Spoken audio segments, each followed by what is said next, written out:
Hey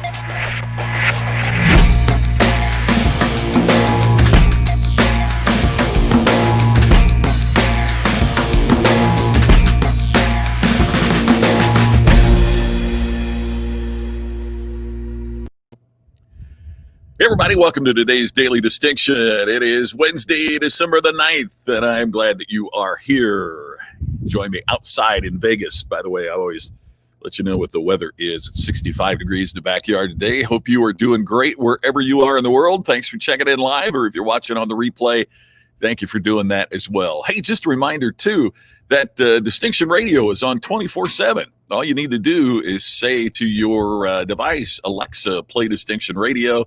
It'll come on. We are killing it in terms of numbers. I'm always surprised how many people are listening to that. So it's been great. And you tune in. You get ideas 24/7 with Distinction Radio. Hope you check in with that. So hey, I don't know about you, but I've had enough of 2020. And a lot of people are saying, okay, let's plan on what's going to happen next year. But I saw an article that really interested me in Entrepreneur Magazine. And one of the things it talked about is how to prepare for the next decade, not just the next year. How do we prepare for the next decade? Hey, by the way, before I get into this, thank you for sharing this as well. I noticed a couple of you shared this, and that's how we build our audience and grow with this, is when you share it. So thank you for doing that. Okay, so what can we do now to be prepared for 2030? And if we do that, one of the good things about that is it kind of takes our mind off of what's happening in 2020. We can start thinking and planning and encouraging what's going to happen for the future. So let's think about what should we be focusing on if we're going to be thinking a decade ahead. If we could do things now to create preparation and to create good things for the coming decade, what would that be? So based on what the article in Entrepreneur Magazine said and some of the things I've researched and looked at, I'm going to suggest three things to you that are great for us no matter where we are in business or in our career, but three things that I really think are important for us as we would plan for the next decade. So let's look to 2030. All right, we're going to look to 2030. Charles, you agree? We've had enough. Hey, good afternoon. Great to see you. And Scott, yes, we've had enough of this crazy year. Absolutely. So here's what we could do for the future. Number one, does your product or service, does what you're doing in your career appeal to women as much or more than men? In other words, as you look at your product or service, are women as likely to want to acquire it as men? Now, I understand that there might be some folks that would hear that and see that and say, oh, we're on the equality thing, or we're on that, which I personally think that diversity and equality and all that is absolutely crucial and critical. The point of this program is to talk about what you can do individually and professionally to get better. So let me give you a statistic. Right now, at this moment, in households where both the husband and wife are working in any type of family, I mean, same sex, or this particular study is when a man and a woman are husband and wife. Right now, in those households where husband and wife are working, the wife earns more in 41% of those households right now. So in other words, if your the car business has traditionally been awful at this, right? I've had that happen where I go with my wife and she is looking to select a car, and the salesperson, and typically when this happens, it's a man, talks to me. And I've even had it happen where I said, hey, it's going to be her car. And treats me like I'm going to be the one that decides what the little woman drives. You know what I mean? And that's so wrong on so many levels. But when you look at this statistic, that right now, in 41% of households where both the husband and wife work outside the home, in 41% of those households, the wife is the top earner. So we've got to be asking ourselves that question. Are we certain that we are doing what it takes to, to make certain that the product or service that we provide, except in special cases, is as desired by women as it is men? By the end of this next decade, I'm planning on sitting on the front porch waving at neighbors. It sounds like a good program here, Charles. I love that. Greetings, Troutdale, Oregon. Curtis, yesterday you were outside Salt Lake City. Man, you are, as they used to say on baseball broadcasts, you are picking them up and laying them down. You are moving around, my friend. Okay, so number one is, how do we make our product and service or what we're doing appeal as much to women as it does to men? All right, here's the second one. It's going to be a little controversial. Ready? We hear so much to focus on the millennials or focus on the young. Forget that. Forget that for two reasons. I'm not saying you ignore Gen Z or the millennials, but to think that we have to have this obsessive focus on the young is wrong. And here's why I think it's wrong. It's one of the things we hear is that, boy, if we can just get you to be loyal to our brand or to our product now, then you're going to maintain that loyalty as you get older. Really? Are you loyal to the same brands as you were when you were young? I mean, if somebody asked me right now what brands I'm most loyal to, I'd say Apple. But at the time I started being loyal to them, very few were, right? They almost went belly up. Now I buy a lot from Amazon, and pretty loyal to Uber Eats during the pandemic. And I don't have one, but I know a lot of friends that just are absolutely crazy about their Tesla. Right? Many of the restaurant chains, maybe I was loyal to McDonald's when I was young. Now I like In-N-Out Burger or Chick-fil-A or Chipotle, right? I mean, who the competition is constantly changing. Our tastes change as we get older. I used to buy a lot of stuff at Spencer's Gifts. I can't remember the last time I was in a Spencer's Gift store.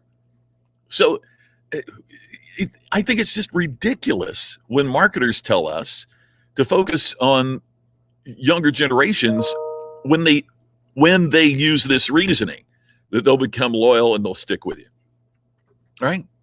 I mean, at the end of the day, what we're really loyal to is quality product, quality customer experience. If you're delivering that, that's going to create loyalty, but you don't have to focus. You need to be delivering that to the greatest generation and the baby boomers as much as you do to Gen Z. Here's the other aspect. According to actuarial tables, if you're currently 65, you should expect to live to be at least 87. That's what's happening now. Now, here's what this doesn't take into account. By the time let's say you're 65, it says you should plan on living to be 87, given today's medical technology. How much have we seen medical technology and solutions improve in the last 20 years? When you get to be 85, they're going to be using the medical technology of 2040 on you, not of 2020. And it's going to be completely different. So according to the actuarial tables, if you're 65, you're going to be out there buying things and being in the marketplace for things for another 22 years. Why should we ignore? And you probably have more money. So why would we ignore you? In other words, what I'm suggesting is we have to get very multi-generational in terms of how we think about the future. So if you're a baby boomer, man, you need to be thinking about how do I appeal to Gen Z?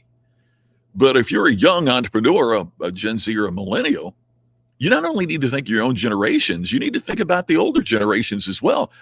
They're going to be around a while. That's never happened in human history. We have more generations in the workforce than at any time in human history. But think about what that means. It also means we have more generations that are customers and prospects. than ever before. Why would you ignore them? Why would you ignore them? Keep on trucking, Curtis. I love that, Charles. Yeah, that's great. Hey, Jerry, great to see you. Building an army of loyal customers that includes both sexes and all ages. That means understanding the needs of all. Yeah, bingo. That's exactly it. That is exactly right. I'm not looking forward to a robot doing surgery on me should I need it in the future. Charles, I get it. But yet, it's kind of funny to read the statistics that for many of the surgeries, the robot does better than the human. And that's really hard for me to wrap my head around. Really hard for me to wrap my head around. Here's the third of the three I want to suggest to you. Have you built in a learning component of what you do? In other words, both in your career and how you approach the marketplace, is there a component that understands that the old way of school and career and retirement is over? It's just not going to be that way anymore. Just as when we sit here and say the brands that we're loyal to didn't even exist 15 years ago, right? I mean, we wouldn't have been, look at what we're doing right now here on Facebook. It's just amazing. Well, okay, so the old way of doing things like this is over. We're going to have a career, and as we have that career, or we're going to hit pause on that career and learn a new skill, and then have another career and lather, rinse, repeat. And it's kind of been that way. I mean, for many of you watching right now, it's probably been that way. Yeah. I mean, think of your career. Most of us, I'll bet, have really had more than one. Now, one might have led into the other. For me, broadcasting led into speaking to a great degree, but those are two very separate, distinctive industries. And, I had to learn a different skill. I'll bet you're the same way too. Well, it's going to be intensified in the future, particularly now that learning is so accessible. You jumping on this with me today with Daily Distinction is absolute proof of that.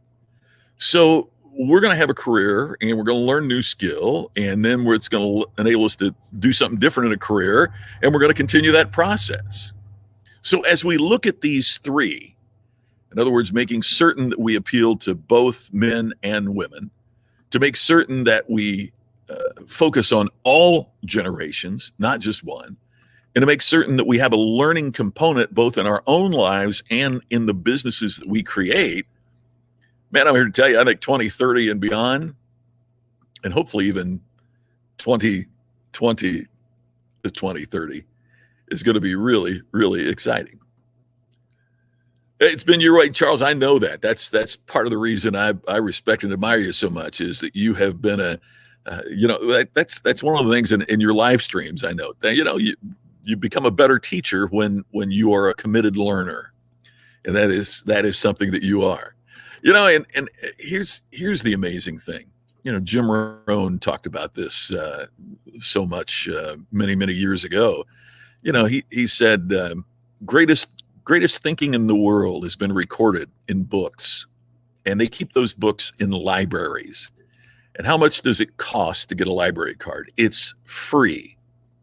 And he said, now some people say, well, you bring the books to me. No, you got to go to the library and pick it up. And that would always get a laugh from the audience. Guess what?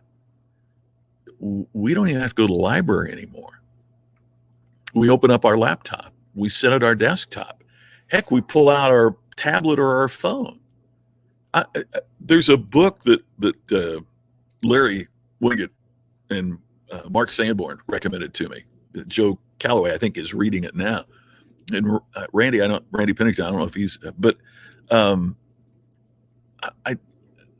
I got the email and I downloaded it on my phone. I don't even have it on anything else yet. And I'm like a third of the way through the book, and I got it on my phone, and I was sitting having dinner, reading the book on my phone.